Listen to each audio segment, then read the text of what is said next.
All right. It is a full completed day 7 here Monday morning.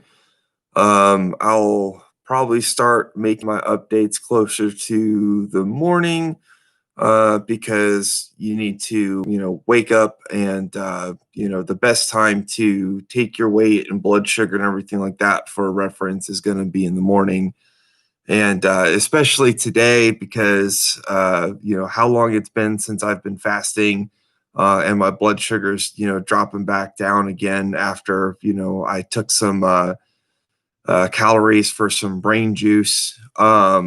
I am back down to 80 milligrams per DL. That's awesome, and I am down to 191 pounds, which is a total of a 14-pound weight loss so far. So that's great. Most of that is as expectations. Those were really my target goals. Um, so that's looking really good. Just as a note for fasting, a couple quick things. Like number one, if you're not used to fasting, it is rough. Like right now, it's just especially waking up in the morning without any caffeine and more water, just kind of moving around, trying to wake up a little bit. Like you feel really drained like in the morning, and it gets a little bit better throughout the day, but still there can definitely be bouts where it's bad all around. So if you're not someone who is used to fasting and you only make it through 2-3 days or something like that, hey, good job, keep going at it. Dieting is a bit of a skill. It requires some experience and training to do the hardest of diets, just like running a marathon or squatting 500 pounds, right? Like if your goal is to lose weight, just like your goal is to squat 500 pounds, you don't start off, at the goal or doing the hardest thing, right? If you throw 500 pounds on a bar and you try to give it a go in a squat and you're not ready for it, your body can't handle it, it's going to crush you and you could severely hurt yourself. So similarly with these types of extreme diets, you do want to use a lot of caution. You do want to, kind of get into it. So like, right now too, it's like, and I'm not worried, like as drained and sluggish as I'm going to feel today, trying to finally get to 60 milligrams per DL, which is my target before I really start eating my long-term diet. Um, like I, if you want to go gung ho, it's not exactly like crushing yourself with 500 pounds because people can do it. But again, just for the comparison, it is difficult, and I do expect I don't expect everybody to be able to do it from the start, but hey, give it a go, see what you can do. And when I start getting into my longer term diet, it may be a little bit better. So, oh my gosh, I have a comment here. Yay. All right. Hey, appreciate your vids on raw meat video. Try kettlebells for faster weight loss. Oh, I haven't even gotten into my exercise yet. That's a great point. But while you brought it up, I'll go ahead and talk about it briefly here. So, I am doing exercise, and actually, I promote an idea called frequency training, and I think that's really great for a heavily fasted state, and it's something that you can do at home, especially during COVID. I do not recommend anybody go to the gym, particularly in a fasted state, because one of the other issues that you get into when you're fasting is your body is conserving energy. You're not going to be expending as much energy as you would if you were eating normally. Although, unlike there's a lot of myths about your metabolic rate dropping permanently or being damaged from not eating, skipping meals, or fasting or whatever, and that's all BS. There's been a lot of other studies on it too that show once you start eating normally, your BMR returns to normal, and it doesn't take that long either. Just even just a few days or a week. I've done some personal testing on that too, and I've seen the same thing. I won't go into that too much in detail right now, but to get to the frequency training, so I've got a jump rope and some dumbbells, and that's what I use for my weights. I also do push-ups and squats. So basically, every hour or two, I'm going to do a set, and sometimes it's more. Sometimes I'll do, a couple sets an hour. Sometimes I'll do, sometimes it takes a little bit longer. I kind of forget or I'm out doing something. So, but I'm primarily at home, as most of us are now for COVID. I worked from home before this, so I've done some similar things. But yeah, every hour is kind of the goal. So I'll do a set of jump ropes. I'll do a set of push-ups, and then I'll do some squats and some other arm exercises real quick.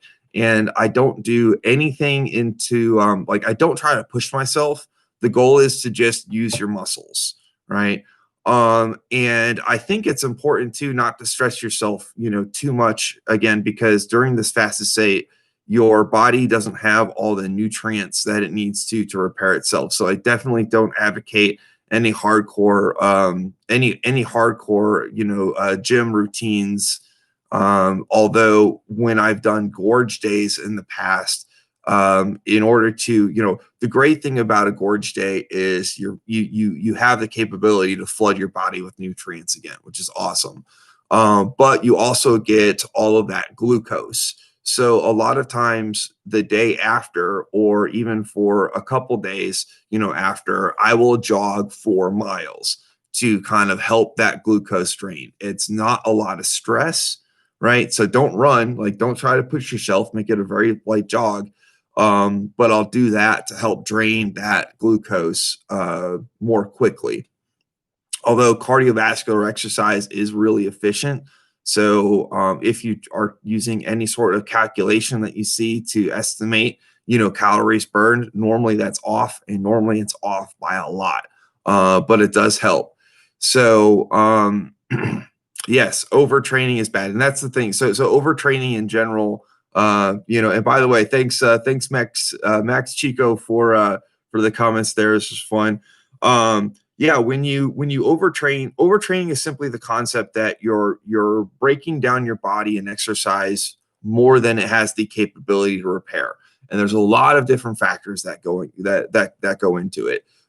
Because it could be, it could be a lack of nutrition, or a lack of sleep. It could be not taking, working out, or just plain just pushing yourself, too hard.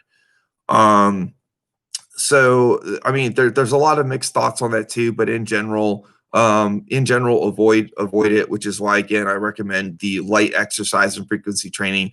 I will cover a specific, some more specifics on that. But yeah, frequency training, do it. Like, it's great. Like, one of the other reasons why I like it so much too is because you can incorporate that in almost any day-to-day routine. It doesn't necessarily have to be, 12 hours. You could even be working and then come home, right? And so it's like, okay, well, hey, you go cook. Great. Well, there's usually a period of time where you're cooking where you have a pause, right? So go take a break, do some jump ropes, do some push-ups, do some squats, do some other, kettlebell or dumbbell exercises or whatever you want to do, and then go back to it. And frequency training does have a lot of science behind it being incredibly effective, and particularly for the average person who's not, basically in an advanced level, which is only, like, out of all the people that go to the gym, and not just blanket society, but out of all the people that go to the gym, maybe 10% are advanced lifters. Even if they have great physiques and everything like that, they, getting into the advanced level, is really, really tough. And a lot of people aren't there. Even if they look great, even if they're pretty cut.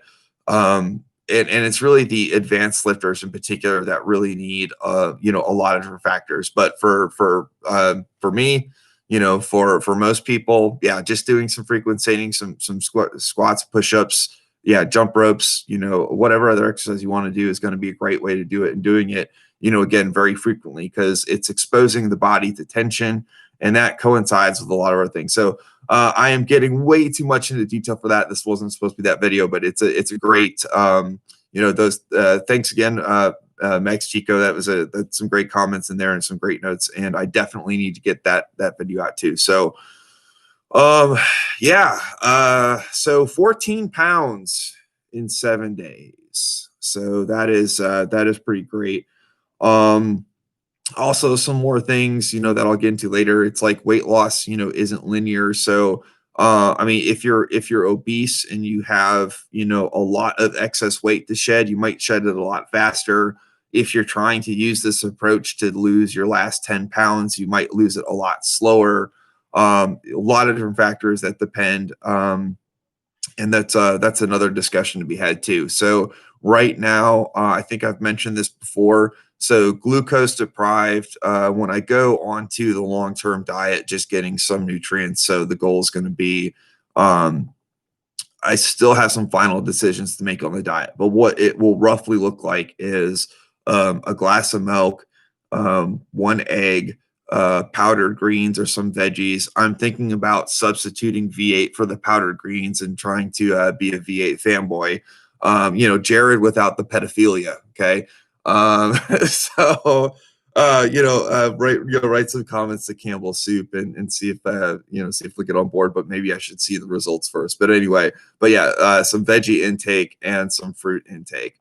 So try to hit all the groups. Although I did, pick up some mushrooms recently because I think it's important to get all the major food categories. And so, you got fungi in there is one of them. You know, they've got a lot of special chemical compounds as well, and of course beef. So I'll be doing some raw liver from time to time in the diet. But overall, the goal is to get as many nutrients as possible with less than 400 calories. Like that's the goal. So that's that'll be roughly the long-term diet.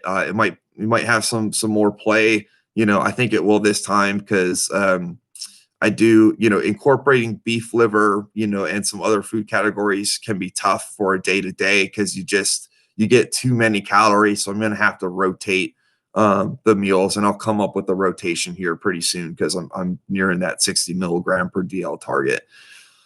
And I think that's about it for now. Otherwise, I'm going to start rambling about all these topics, but it's fun. For the few people that joined again, hey, thank you so very much. Anyone else watching this later, I hope you enjoyed. All right. Well, okay. I'll take one last question here because Max Chico's asking, raw liver, amazing, man. Heck yeah, absolutely. So if you saw my video on eating raw liver, in a lot of my different, diets when I was eating regularly, I'll try to incorporate a pound to a pound and a half of raw liver a week. So if watch my, all you got to do to find out where to get it, where I recommend is, hey, go and go look at my beef my beef purchasing guide video. It's on there. If you can go to most stores and buy beef liver, preferably someplace that has something locally sourced as well. Not every local processor sells directly to the public. So the sites that I recommend are are farmers, ranchers that will sell to the general public or online. Again, not all of them do that. So you can usually go to I've got a chain over here called Natural Foods. I think they're bigger than Oklahoma, but there's a lot of other mom and pop health food shops, and there's Whole Foods. And most of the time they are going to sell beef liver. Real brief, I do not recommend unless you know the source. I do not necessarily recommend eating it raw. So particularly if the liver or any meat is stored fresh, you've got a little bit more risk there. But hey, if it's vacuum sealed or sealed well in and it's stored frozen, then I think that's a candidate to be able to eat raw. So you might have to cook it if you want liver, but again, if you don't have something when you want it, or you can't find a local source through my beef purchasing guide, techniques, then just eating liver period is going to be beneficial. But yes, depending on where you buy it, there are risks with eating it raw. So you do have to have that faith in it being quality processed, and you do want it stored frozen. So the beef purchasing guide goes into more details. Check that out.